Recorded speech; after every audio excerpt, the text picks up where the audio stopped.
Primero de febrero del año 2023. Buenos días, queridos hermanos y hermanas. Henos aquí nuevamente reunidos en torno a la mesa de la palabra para compartir esta lección divina de comienzos de mes. Vamos a disponer nuestro corazón y nuestra mente para que esta palabra pueda ser vida en nosotros, pueda dar mucho fruto. Vamos a comenzar entonces invocando al Espíritu Santo. Le decimos: ven Espíritu Santo, haz de nosotros tu morada permanente, quédate siempre con nosotros, enciéndenos con el fuego de tu amor y revélanos en lo profundo de nuestro ser a Jesucristo vivo y presente en medio de nosotros. Danos el entendimiento de la palabra de Dios, enséñanos todas las cosas, trae siempre a nuestra memoria en los momentos oportunos todo aquello que Jesús dijo y nos enseñó. Oh bendito Espíritu Santo, quieras ponernos a disposición del bien y concedernos que cumplamos siempre con alegría la voluntad de Dios. Transfórmanos y realiza tú mismo en nosotros todo aquello que te es agradable. Por Jesucristo, a quien sea dada la gloria por toda la eternidad. Amén. Bien, ahora te invito a que abras tu Biblia en el Evangelio de San Marcos, capítulo 6, versículos del 1 al 6.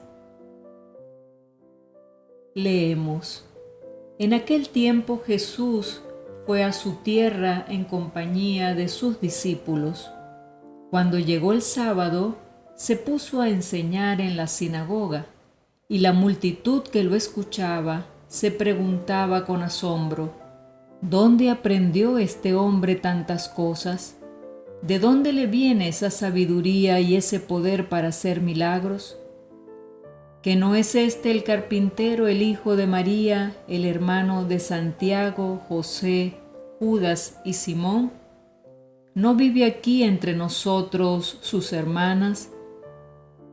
Y estaban desconcertados. Pero Jesús les dijo: todos honran a un profeta, menos los de su tierra, sus parientes y los de su casa. Y no pudo hacer allí ningún milagro, solo curó a algunos enfermos, imponiéndoles las manos, y estaba extrañado de la incredulidad de aquella gente. Luego se fue a enseñar en los pueblos vecinos. Palabra del Señor. Gloria a ti, Señor Jesús. Bien, y ahora vamos a entrar a descubrir, o más bien a escudriñar, y a revisar un poco más profundamente el texto para encontrar en él los detalles que se nos describen allí. Y nos encontramos con Jesús, que ha vuelto a Nazaret, su patria, con sus discípulos.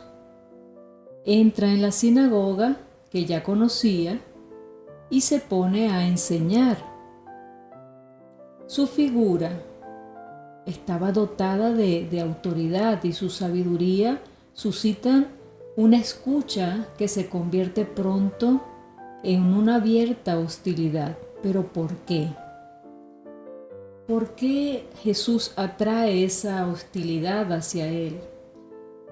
Fijémonos que sus paisanos no consiguen explicarse el misterio que rodea a Jesús, porque ellos se están preguntando: ¿de dónde viene con esta enseñanza? ¿De dónde saca todo lo que enseña?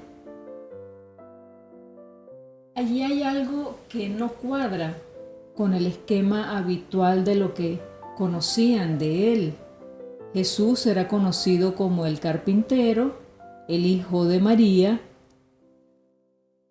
del que conocían desde pequeño o creían conocer todo de él. En verdad, este conocimiento, según la carne, no ayuda para nada. Así pues, en vez de abrirse a la novedad de que Jesús es el portador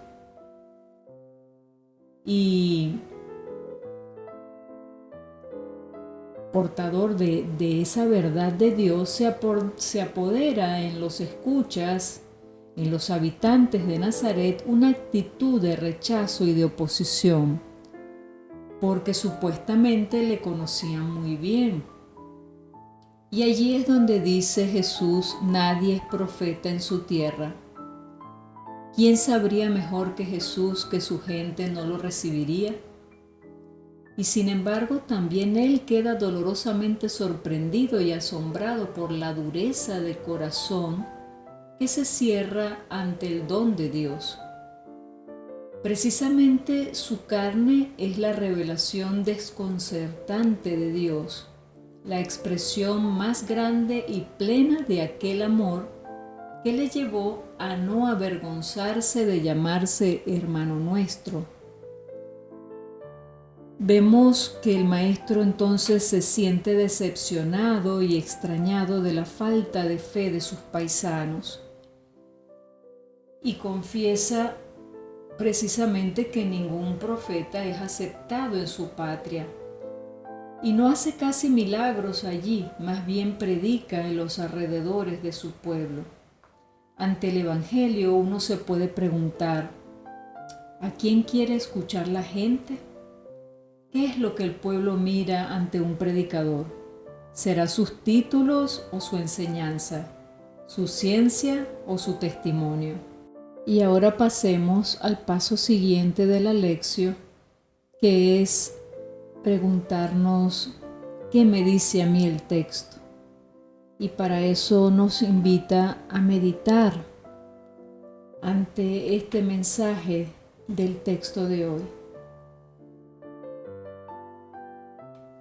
¿Cuántos argumentos esgrime el hombre para defender su falta de fe? ¿Con cuántas razones tergiversamos los signos salvíficos de Jesús? Qué sabios somos cuando no queremos ser santos. Hoy día se exige una atención muy seria a la voz de los humildes, a los hijos del campo, del barrio, de la periferia, a los hijos del dolor de la sociedad. Sin la fe de los humildes, nuestro apoyo son las razones y no el Evangelio de Jesús. A veces en la vida vemos o oímos con frecuencia que otras personas, o tal vez nosotros mismos, pasamos por pruebas que consideramos incomprensibles y hasta absurdas. El misterio del sufrimiento llama entonces inquietante a la puerta de nuestro corazón. Hoy esta palabra de Dios nos ayuda a no sucumbir bajo el peso de la prueba, bajo el peso del rechazo. No nos ofrece una explicación de los casos particulares, sino que nos invita a recuperar esa actitud filial que nos permite reconocer también la mano de Dios que sobre todo se comporta como Padre en el momento del dolor. El hombre ha sido constituido tal por el ministerio de su libertad. Dios no nos quita su don, sino que nos ayuda a nosotros, sus criaturas, a crecer en una actitud de confianza y de abandono en Él, aun cuando esta rendición incondicionada puede costarnos sudar sangre. Tampoco Jesús, el Hijo amado, santo e inocente, fue dispensado. Él sufrió el castigo para nuestro bien y con sus llagas nos curó.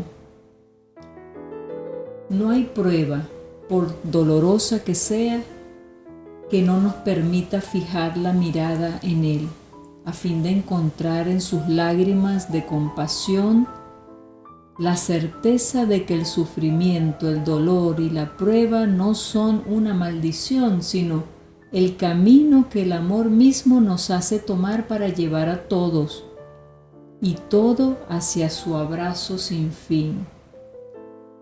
No se nos ha dado a comprender estos misterios profundos, porque Dios es Dios, y frente a Él, frente a sus vías misteriosas, solo es posible el silencio de la adoración y la fe.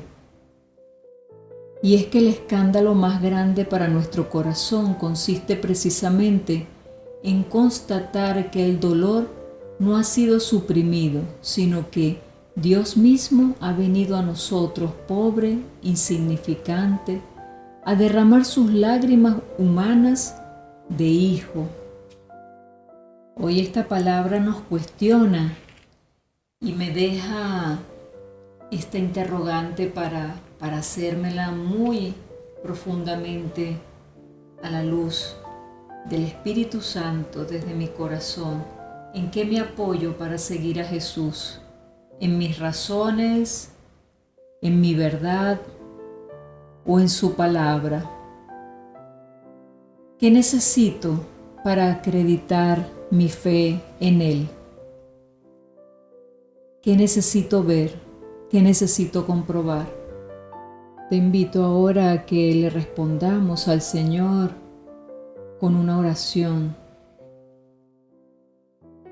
Te invito, si deseas, cerrar tus ojos y unirte a la oración que voy a hacer, pues lo hagas con toda libertad.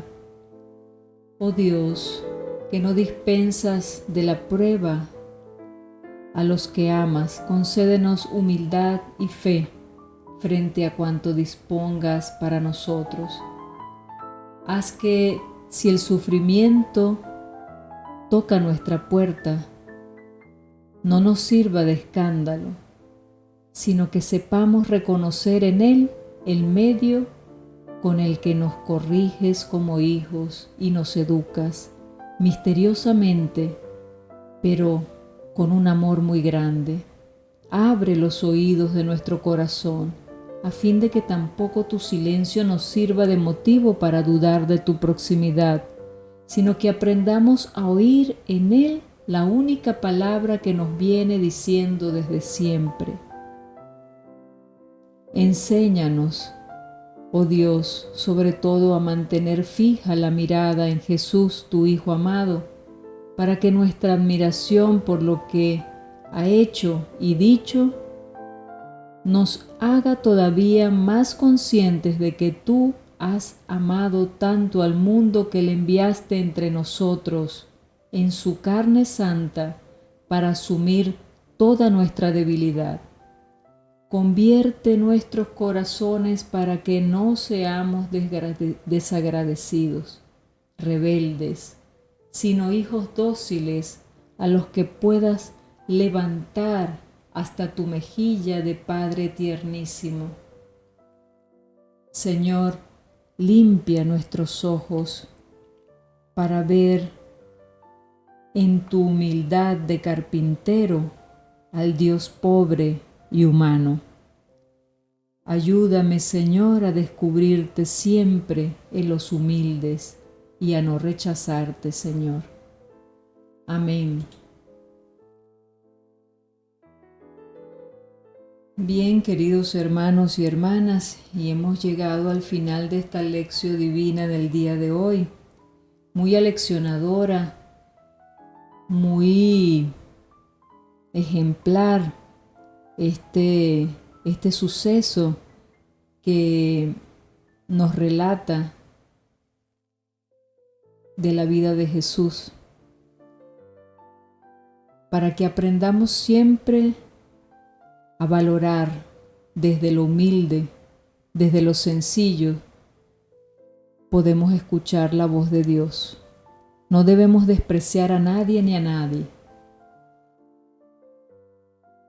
Y bueno, que ese propósito nos acompañe en todo este día. Veamos en los detalles más pequeños ese mensaje de Dios. No despreciemos absolutamente nada, por más insignificante que parezca. Ofrezcamos todo a nuestro Señor en este día y confiados en sus manos, nos abandonamos a Él. Gracias, queridos hermanos, por haberme acompañado. Desde aquí se despide de ustedes su hermana y amiga Estefania Balota. Los dejo en la paz de nuestro Señor Jesús y les digo hasta el próximo video, si así Dios los permite.